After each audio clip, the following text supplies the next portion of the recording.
Hello, welcome to Myers Counseling Group Podcast.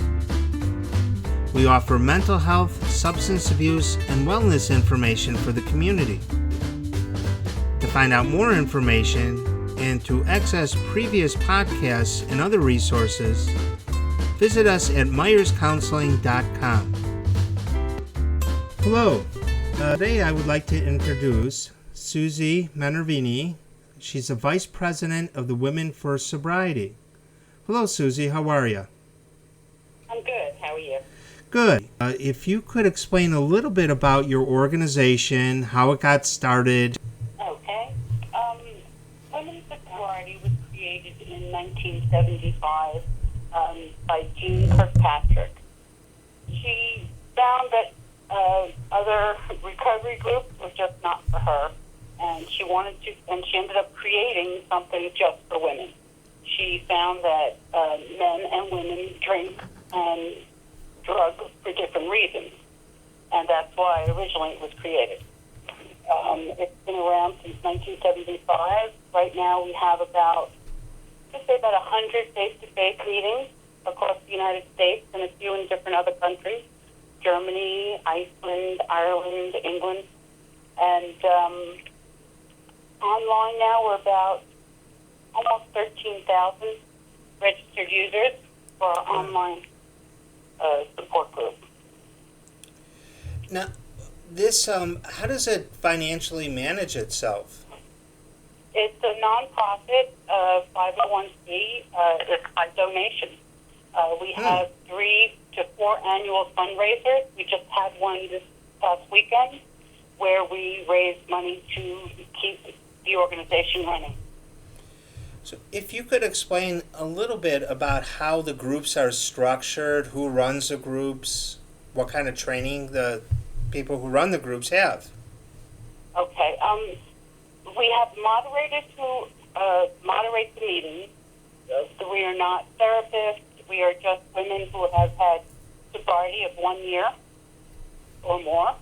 And we are fluent in the program. We've read all of Jean's books, and we've been mentored by other moderators before we get into the moderating.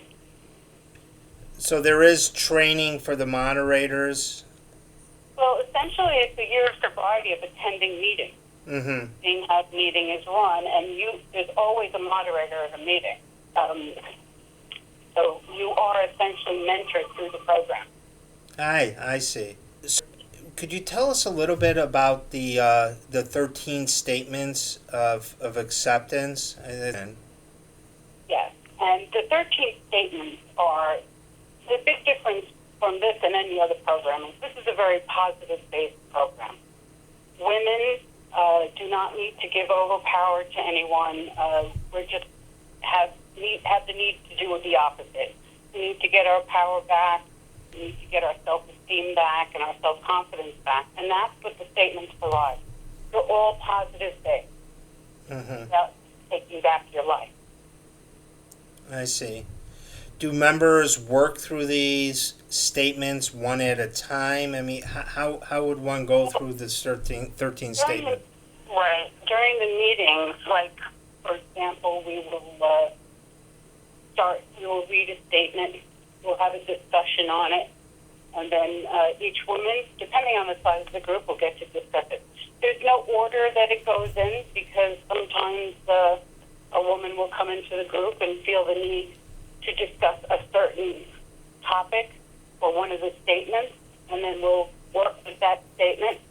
But ideally, you want to go through all the statements because they really make for a better life if you, follow the statement. What does a participant do once they've finished going through the 13 statements? Are they done with the program? No, it's not like other programs. This isn't a lifelong thing where you have to go to meetings every day or, we do provide meetings, and I do have some members who come every week. As much as, they're sober 35 years, 36 years, some of these women, and they just find that it's a great support to be able to come and talk and help other women vent. You know, it's like therapy in a way. Mm-hmm. And then I have women who stop after they've gotten sober and they feel confident enough, and maybe they come back once in a while, once or twice a year, you know, or they feel the need for more than that. So it runs the gamut. What are the requirements for attending Women for Sobriety? The only requirement is that you have not had any alcohol or drugs the day of that meeting. Okay. You're a woman. Okay. And is it abstinence based? Does there need to be a commitment towards abstinence? Is it moderation? It's a totally abstinence-based program. Excellent. Okay. Susie, if you don't mind spending a little bit of time talking about why the distinction for a woman, why would you see the reason for Women for Sobriety as opposed to just a general for sobriety program? Right. I'll give you an example. For women, a lot of women drink because of issues of sexual assault, sexual harassment. It would be hard for that woman to go into a co-ed meeting and try and discuss this in front of men. And it doesn't make that program not a good program. It's just that it makes it difficult for some women to do that. So it's going to be hard to go in there and feel like you're getting the support if you're afraid to talk. So this program is designed that we're all in the same boat. We'll understand each other. You know, we may come from different walks of life, different age groups, but we do have basic commonality there. I see. And I believe I read somewhere on your website, it also discusses the difference with some other programs out there that do focus or talk about the powerlessness. You know, and it seems like Women for Sobriety takes a little bit of a different approach regarding the powerlessness. Yes. Women, we need to take our power back. We go from our family homes and led by our fathers, and then we have boyfriends and get married, and we tend to give away some of our power.